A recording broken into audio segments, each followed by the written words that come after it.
الحرائق اللي وقعات واحد السنتين هذه واللي اتهموا فيها المغرب. سمعوا معايا اش كيقول الحبيب سويديه.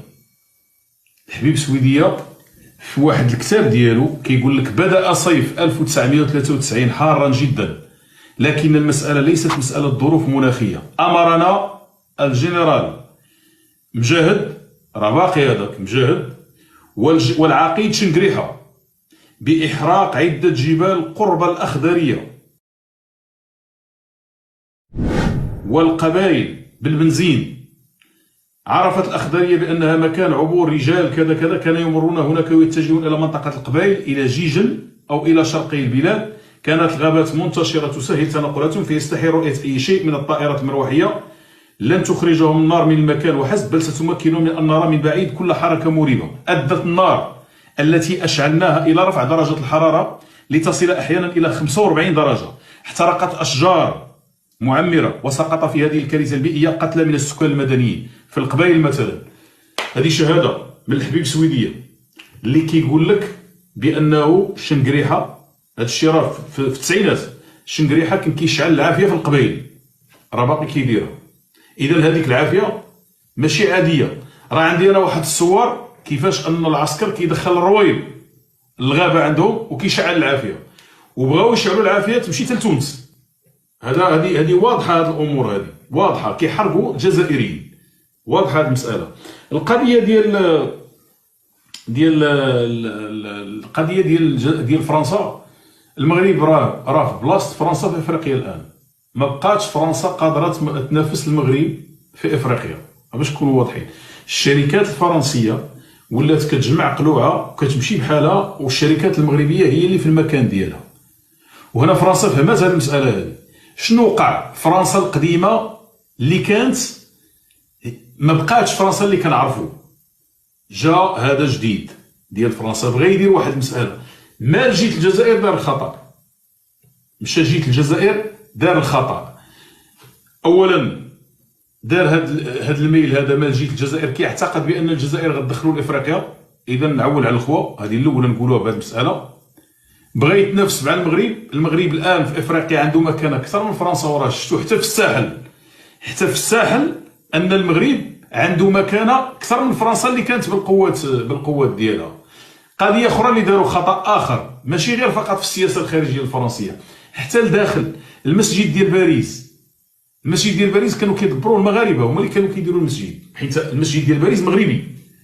المخابرات الفرنسية شنو لاحظت بأن المغاربة الذين يديرون المسجد ديال باريس، قالت لك سيدي بأنهم عندهم الولاء والبيعة لأمير المؤمنين. ما بغاوش هذه القضية هما الفرنساويين، قال لك ما بقيناش باغيين هذه القضية حنايا. خواو المغاربة وداروا جزائريين. شكون داروا المخابرات الجزائرية. وداك الشيء اللي وقع في فرنسا مؤخرا، ما لقاوش شكون اللي يمكن يهضر مع العائلات اللي كاينه تما، لأن الدور ديال هذاك المسجد والعلماء اللي كانوا والفقهاء كلهم هرساتوا فرنسا بسبب أن المغاربة مرتبطين بحق الإمارات المؤمنين ديالهم. إذا فرنسا ارتكبت أخطاء كبيرة، والدليل على ذلك فرنسا غدا وكتفوندي. الدليل على ذلك شوف معايا في المرحلة ديال كورونا، جميع الدول اللي هما أعضاء في مجلس الأمن اللي عندهم الفيتو داروا واحد اللقاح، إلا فرنسا. فرنسا دارت خطأ مع المغرب ودارت خطأ مع الأفارقة وراهنات على الجزائر. وهذوك الخرجات اللي بداو كيخرجوا مؤخرا كيقول لك بأنه غادي راه الجزائر غتكون سبب انهيار الجمهورية الخامسة، راه صحيحة، ولكن كنتوقع أن فرنسا غدير شي عودة، غدير واحد العودة، لأنه جزائريين مثلا فرنسا، جزائري جالس تما عنده امتياز على المهاجرين الآخرين، عنده صالير، هذه خصهم يعرفوها الناس، وما كيخدمش وكيدير الفوضى. بداو الفرنساويين كيتسائلوا كيفاش هذه المسألة دي، بمعنى كيفاش حتى لين. السبب هو أن فرنسا ما عطاتش، باش نقولوها بوضوح، الاستقلال ديال الجزائر لحد الآن راه مشكوك فيه، غامض. علاش؟ لأن فرنسا دارت واحد المسألة سماتها في الاستفتاء، كتقول هل تريدون استقلال متعاون مع فرنسا؟ ما كاينش شي استقلال اللي مشروط. إذا لحد الآن خلات دولة تما اللي كنسميهم انا الكبرانات والعساسة دولة، العلاقة معهم هاد العلاقة خصها تفك. خاصها تفك بشي طريقه معينه، والا الجزائر غتغرق مع فرنسا، الجزائر تغرق وغتغرق مع فرنسا. اذا الاخت رشا كنشكروك ونشكروا كل الاخوان جزيلا دكتور على منار. المتابعه، وخلال واحد 3 ايام ولا شي حاجه غنشوفوا موضوع اخر ونجيو للنقاش، غنوليو نطلعوا كل يومين او 3 ايام. دكتور سليمي، واحد الاخ بغاك تعطيهم واحد التحيه بكاليه من سيدي بن نور. تحيه ديال سيدي بن نور. اييه بغيتك تعطيها لنا. ودابا سيدي بن نور اش غنقولوا؟ التحيه ديال سيدي بن نور اش غنقولوا؟ اشنو التحيه؟ ما كاينش تحيه ديال وهذا سيدي الشيء كتب واحد الكومونتير دابا قال لك بغا تحيه بكاليه من سيدي بن نور. ديال البلاد. ديال البلاد. ديال البلاد. دابا قريب غنقول ليه واحد التحيه، دابا قريب مولاي عبد الله امغار، قريب مولاي عبد الله امغار.